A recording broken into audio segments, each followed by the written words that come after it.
Latar belakang, Artificial Intelligence atau AI adalah bidang ilmu komputer yang memungkinkan sistem cerdas meniru kemampuan manusia seperti memahami dan mengambil tindakan.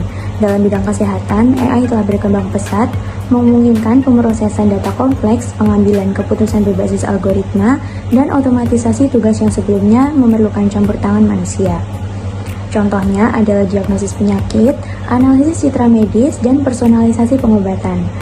Meski AI menawarkan peluang besar seperti efisiensi layanan dan diagnosis lebih cepat, terdapat tantangan terkait privasi data, akurasi algoritma, etika, dan integrasi dengan sistem kesehatan yang ada.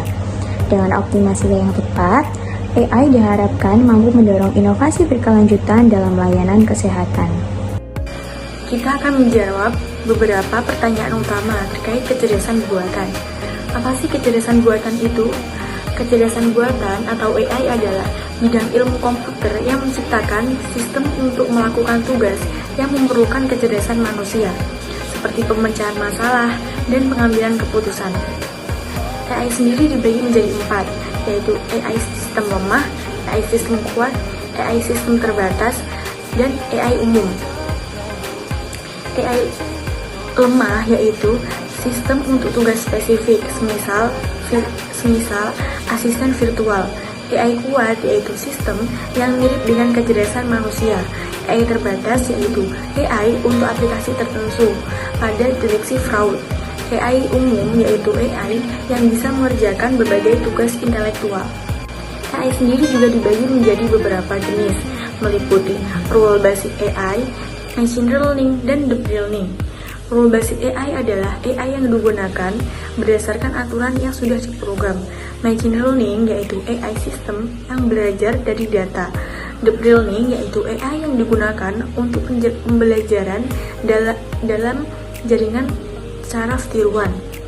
AI tersebut juga diterapkan dalam kesehatan, yaitu sebagai diagnosa penyakit, perawatan pasien, pengembangan obat, dan otomasi administrasi.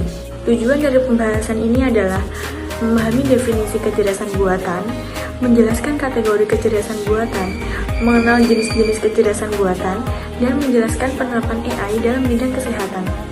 Selanjutnya yaitu definisi kecerdasan buatan. Kecerdasan buatan atau AI merujuk pada penggunaan teknologi untuk meniru proses berpikir manusia dengan tujuan meningkatkan diagnosis, pengobatan, dan pemantauan pasien.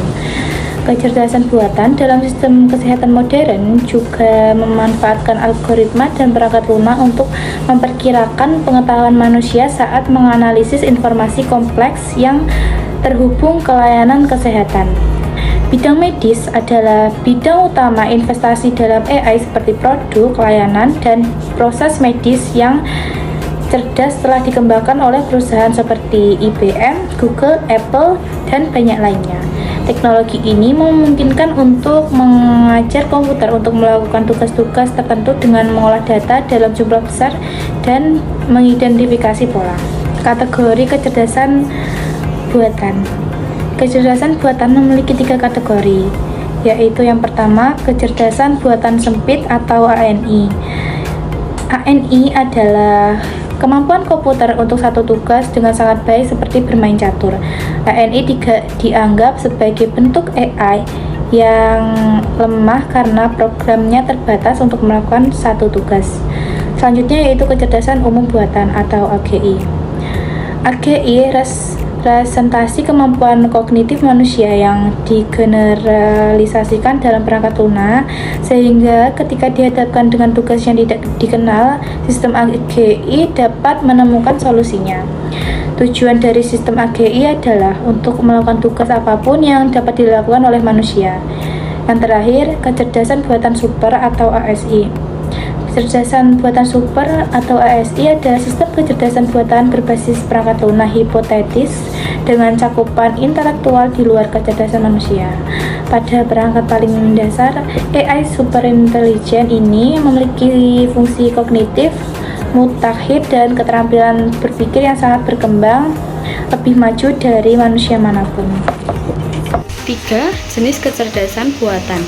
Simbolik AI atau GoFi menggunakan simbol dan logika untuk merepresentasikan fakta, hubungan, serta aturan. Pendekatan ini bekerja secara hierarkis dan menghasilkan kesimpulan logis. Contohnya adalah sistem pakar dan NLP.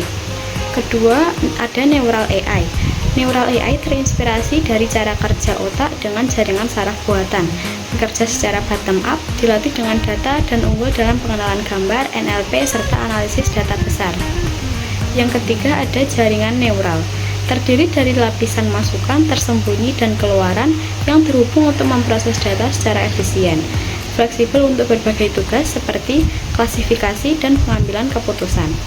Yang keempat, Limited Memory AI. Memiliki memori sementara untuk mengenali pola, membuat prediksi, dan menyesuaikan tugas berdasarkan pengalaman. Yang kelima, ada Narrow AI. Narrow AI bersifat spesifik dengan efisiensi yang tinggi, tetapi tidak bisa belajar keterampilan baru. Contohnya adalah chatbot dan asisten virtual. 4. Penerapan kecerdasan buatan dalam pelayanan kesehatan. Pertama, operasi dengan bantuan robot AI. Robot AI seperti Da Vinci memungkinkan operasi presisi tinggi dengan sayatan kecil, pemulihan cepat, dan komplikasi lebih sedikit. Kedua, asisten perawat virtual. Asisten AI seperti Care Angel memantau pasien 24 jam, menjawab pertanyaan, dan menghemat biaya operasional hingga $20 miliar per tahun. Ketiga, bantuan dalam penilaian dan diagnosis klinis. AI membantu diagnosis cepat dan akurat, seperti mendeteksi kanker kulit dan serangan jantung dengan akurasi yang tinggi. 4. Alur kerja dan tugas administratif. AI mengotomatisasi pencatatan dan analisis data, mengurangi beban administratif tenaga medis. Yang kelima, ada analisis gambar. AI mempercepat analisis gambar medis hingga 1000 kali, meningkatkan akurasi diagnosis dan deteksi dini penyakit. Kesimpulan, dalam ilmu komputer, banyak ahli fokus pada pengembangan kecerdasan buatan atau AI yang meliputi algoritma, jaringan saraf, dan sistem berbasis saraf lainnya. AI didefinisikan sebagai kecerdasan yang ditambahkan manusia ke dalam teknologi untuk mendukung inovasi dan aktivitas sehari-hari. Penting bagi manusia, terutama mahasiswa, untuk mengembangkan potensi dan keterampilan dalam bidang ini agar siap menghadapi tantangan masa depan. Makalah ini menjelaskan tema utama tentang AI, meskipun ada kekurangan akibat keterbatasan pengetahuan dan referensi yang relevan. Semoga makalah ini bermanfaat bagi penulis dan pembaca.